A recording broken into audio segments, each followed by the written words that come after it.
Well, apparently I'm live. Here we go. Welcome, welcome. Welcome to day, who knows, of whatever it's called today, shelter in place times. And welcome back to the big board. Well, we're having a look at deadly northern lights. I've been posting quite a few photographs, and no doubt uh, you've probably seen some on Facebook and a few on the blog. But as I try to bring together all the different elements of the game in my mind, every time I get one set of facts stuck in there, or another set squeeze out the side, and I'm digging back into the rules. And it has a lot to do with the fact that I am not dedicating sort of 2 or 3 hours straight at this to sort of knock things out and make a choice. And so I've got to the point now where I'm ready to start planning the Soviet offense and the American defense, the American and NATO defense, what their response will be. And so there's in the game you have this sort of turn zero, sort of pre-movement activity, and then you have which you can move a portion of your movement rate and all that sort of fun stuff. And then you have game turn one, or war game. I guess war turn one is what I want to call it, which is really just kind of going to be turn one, and that'll be mostly full movement for the Soviets. And from that, you don't have to declare war immediately. You can wait a turn. You can wait 2 turns, I guess. It's a finite number of turns in the game. It's 20 something turns, I think. I can't see the turn chart. I have no idea where it is. So there's a few, but this set of puzzles and problems that we need to solve, the victory conditions and things of that nature. It's not just grab your guys and shove them up against your enemy and roll some dice and see what happens. You really got to kind of think about what you're going to do. And I'm not saying that you don't do that with other games, or that this is any more complex or more difficult than in any other game. Just that, it's a big game, and I don't want to get 2 turns into this and go, oh my God, I'm massively screwed up. But I also don't want to be caught up in the analysis paralysis situation that often occurs when I start a new game. I will procrastinate excessively. And I've just realized that I have not shared this out to Facebook or anywhere else. And so let me just do that real quick, and then I'll be right back with you. Be 30 seconds. Right, so we're back. So here's some things to think about. I'm going to move off the board and onto the whiteboard, and hopefully this will, you will help me come up with a plan here as I sort of gestate all this data in my head, and I'll try and share some of the rules as we go. But, let's stand up for the heck of it. Put the lights on, I suppose. Surrender conditions. Norway, if the Soviets get an in-supply unit, in general supply, into Oslo, and my camera's a little wonky because of the stand. Let's see. On a roll 1 through 6 on a D20, they'll surrender. If all the ports are captured, they'll surrender. Denmark, highly suspect little country, and not a lot going for it in this game. Warsaw Pact lands a unit in Denmark. 1 through 6, they surrender. 1 through 15, if there's a in-supply unit in the Copenhagen hex. 1 through 10, the Sajal land, maybe? Who knows? I probably butchered that again. Dan Palkaldi will let me know about that. 1 through 10, they'll surrender. So you can see it's very, very, very quick for them to drop the pants and quit. 1 through 15 is a 75% chance. That's tough. Sweden, God bless Sweden. They only surrender if they lose 25. 1 through 12. What was the rule? Or is it just 25 steps? I think it's if they lose 25 steps, they surrender 1 through 12. Otherwise, they fight on. And the Finns, one just they quit once all the ports are captured. The Finns are super weak in this game. Now that AS sub 4 MHz range, air superiority within 4 megahexes of your airfield can be projected across the map, and it's longer range for other activities, intercepting and things like that. So that's something you got to bear in mind. And the other thing you got to bear in mind is you got to have some support, supply. So I tallied up all of the support capabilities in two broad areas, in the northern section of the map and the southern section of the map. And blue factors are troop transport, orange factors are supply transport, and then by type. So 3 helo, I've got the capacity for 3 helo, 4 air, and 9 LST. In the south, in the north, 6 helo, 9 air, and 5 LST steps. And one point is basically equivalent to a battalion. There's other things that cost more, and we don't need to worry about that right now. But 18 air transport that can be allocated wherever I want to. So that'll be pretty interesting to see how that all goes and where I allocate that. So with that in mind, right? Let me go back over to the board. The objective, there are political objectives and there are military objectives. And political objectives, interestingly enough, include capturing ports and killing units and things like that. And really the objective for the Soviets is to be able to have control of or access to the North Sea and areas south of the UK, and be able to project force out into the world, right, as part of their overall plan to invade Western Europe. So with that in mind, what we're looking for is, I'm previously on a previous video marked out where all these ports are, and there's a lot more than just this little area, but there's a kind of a clustering of forces here. And it's also within 4 megahexes of that airfield, just to the far edge of the board, which actually has nothing in it. There's nothing on that airfield at start, which is what has started me thinking about, what do I need to do before I begin my active engagements? Hey, whoever joined, welcome. Please just say hi and we'll get caught up. Otherwise, we won't. It's all good. So 4 megahex distance gets us to here. A megahex is 61 hexes from the center hex, and gets us to here. So we can't even project air superiority or try to acquire air superiority in these areas around Narvik and whatnot. We don't have the range to do that yet. So before we can try and do anything here, we've got to capture an airfield that is a little bit closer and allow us to project out to here. All right, so now I can try and sortie out to here and try and acquire air superiority in these other megahex groupings. You can see the blue lines and the gray lines outline the megahexes, and sort of work out how I can then begin to attack into the Narvik area, if that's what I want to do, right?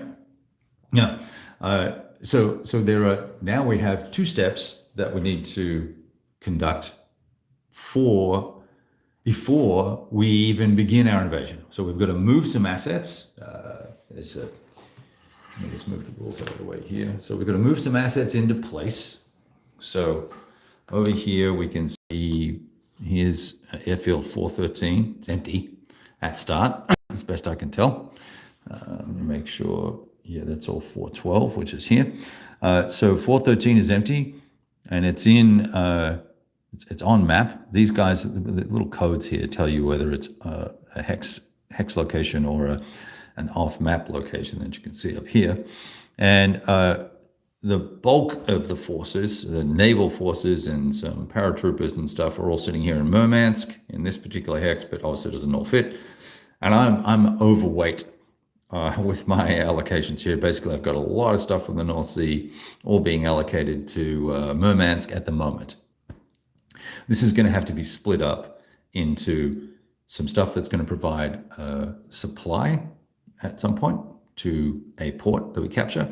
It's going to have air transport that is going to transport units and supply into an airfield, and it's going to have some aircraft that can drop some paratroopers, or Alpine paratroopers even. So I have this Alpine division here that we're going to use. It's going to be on the front lines. And it's a rather big unit, but you break it down when you fly it in, and then it has these different ratings for the regiments that are involved in the division. That's its headquarters element right there.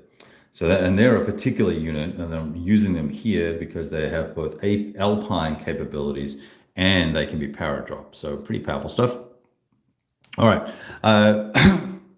So I'm looking at the map and I'm going, okay, so now I've got, just in the north, I've got to move some things. So I've got to move some aircraft. Some of these aircraft, they need to transfer into here so that we can gain local air superiority over that airfield that I showed you off screen. So it's just right there. Capture that. May have to repair it, don't know. We'll repair it, then project my force over to here to work out where I want to attack. And in fact, where I can attack is limited by how far my air superiority is. So that's going to be this far. Unless we decide at the outset that we want to try and take on the Swedes, declare war against the Swedes turn one, launch a preemptive strike here. But once again, you know, I'm out of range. I won't have air superiority over there. That could get ugly. So who knows what assets these guys have available to defend this location. But if I were able to capture this, if I then take 4 megahexes from there, going in multiple directions, let me see if I can get this. Camera stand. Hey guys, welcome back to the show. I think it's the stand itself needs to twist a little bit. You're just not going to cooperate today, are you? There we go.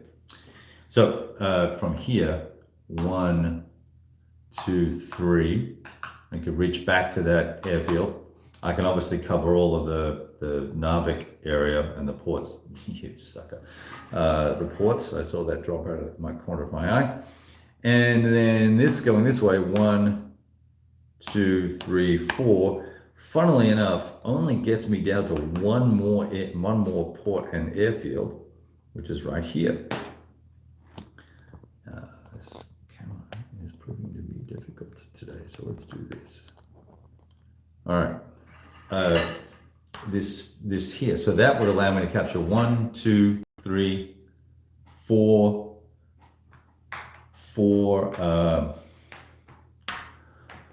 ports, a whole bunch of airfields. Airfields are important because the VPs allocated to them drive the Guick gap sort of conflict. It's going to change the ratios and the VPs for controlling the Guick gap. Both sides have got to allocate forces to that. If I were able to capture these ports, I've then got to be able to run convoys to them with at least 6 factors to at least one of these 6 factors to keep everybody in general supply. Otherwise, I've got to eat off the map, which means I've got to fly supplies in or ship supplies into these airfields and ports and whatnot. So that gets a little hairy, a little complicated. But no matter what happens up here, this is kind of a conflict sort of unto itself. And then coming down here, we've got another port that needs to be captured here.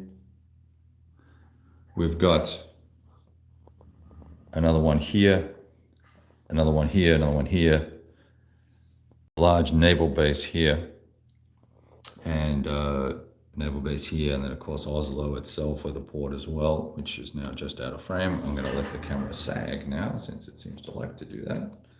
You should be able to see Oslo. Right, so Oslo is right here, sort of the surrounding anti-aircraft and SAM sites and things like that.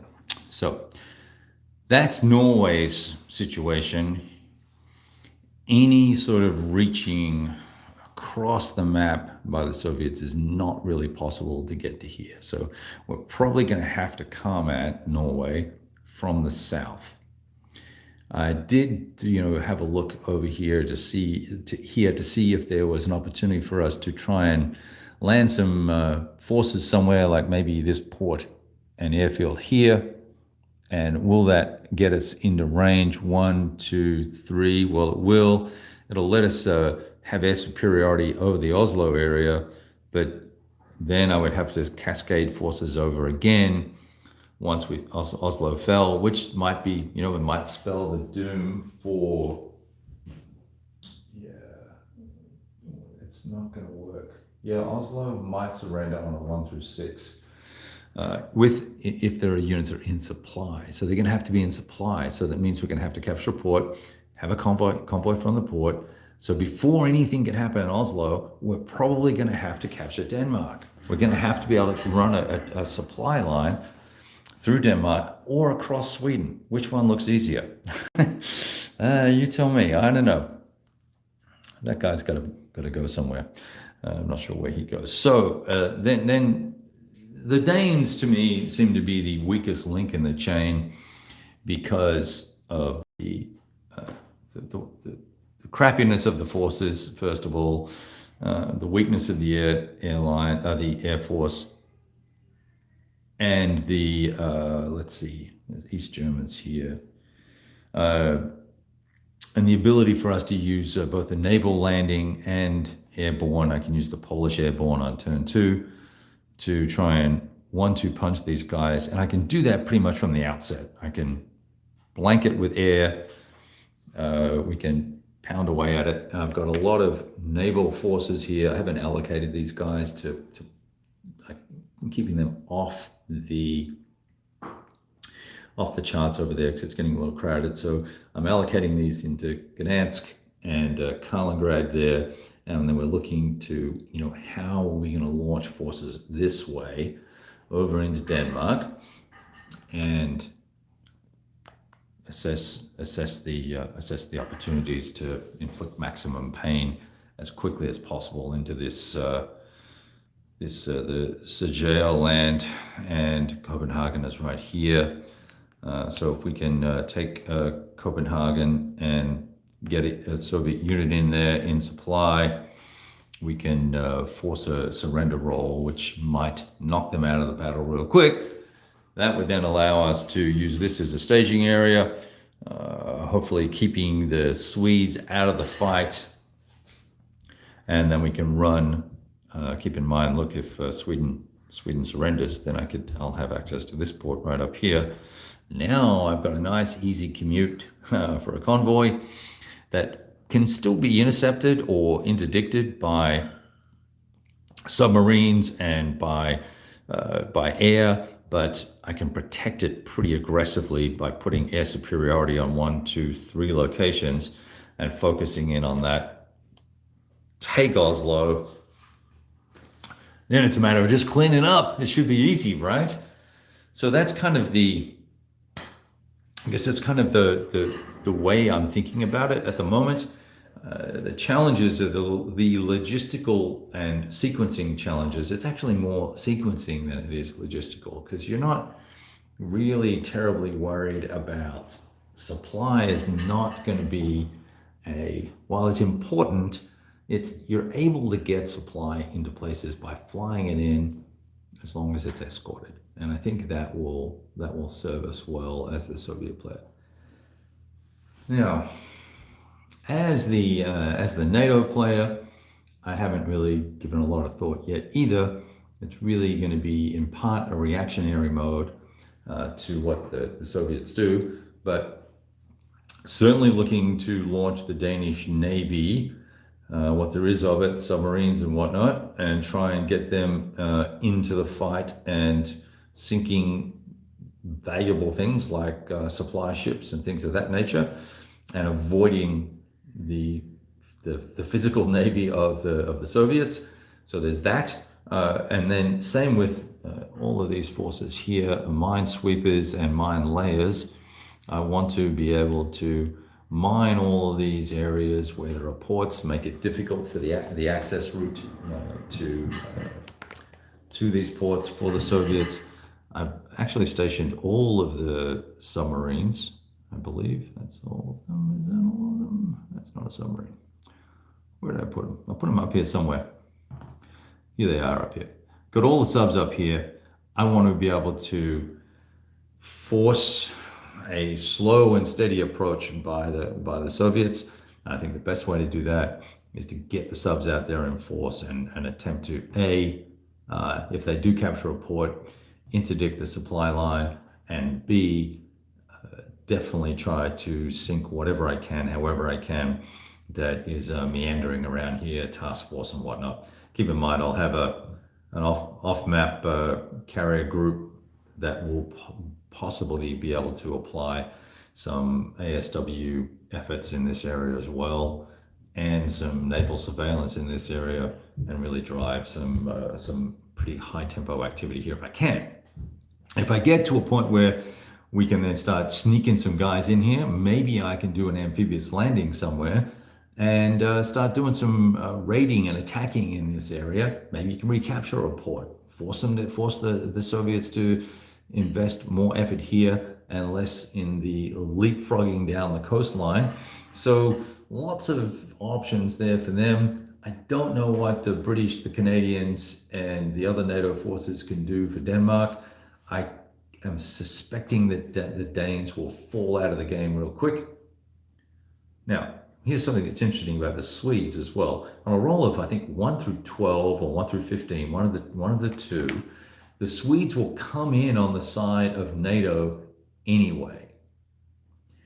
Now, what happens though is they stay neutral, but they will run intercepts on Soviet aircraft that are in their airspace, and they will defend their borders, and they will be proactive, and they'll be allowed to move units, which might allow us to at least push up towards the Norwegian border and send some protective forces across the line. Who knows? So anyway, I haven't done much more of a sort of analysis and assessment here of this is the Warsaw Pact stuff, but I haven't done that for the NATO side yet, and I certainly will do. There's also a small chance, or a chance, that there will be revolts as well, that the Poles or the East Germans may say, you know what, we're out, which would be bad.